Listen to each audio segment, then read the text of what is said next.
My name is Jana Rosie Halili, 21 years old, and from ISET College of Dasmariñas, Cavite, taking Bachelor of Science in Office Administration, hours rendered 300 hours, and my position is in Database Department. Ang mga task na ginawa ko during internship is nag-sort ng mga files, katulad na lamang ng mga receipts, and also naggawa ng mga reports, and nag-update ng mga records, and last is nag-encode ng mga expenses and mga bills.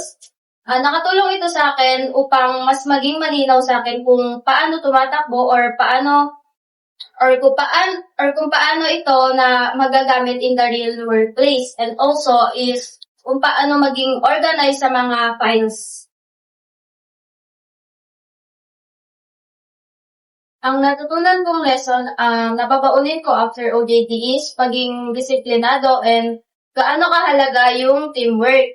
Natutunan ko rin na makinig sa mga suggestions ng iba and mag-build ng connection sa kanila ng maayos. Personally is makakatulong ito sa akin na maging confident na harapin yung situations in the real workplace. Message ko sa JPMC is thank you po sa opportunity na binigay niyo po sa amin, and ang mga natutunan ko po dito is mabaunin ko in the future. And to Sir Robin po, thank you so much po sa paggabay po sa amin. Ma'am Phoebe, thank you po sa help.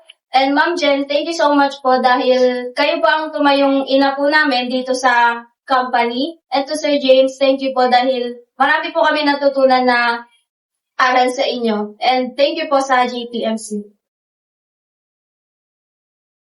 To the next intern, galingan nyo and huwag kayo matakot na magkamali. As long as babawi kayo, and good luck to all of you. Thank you so much.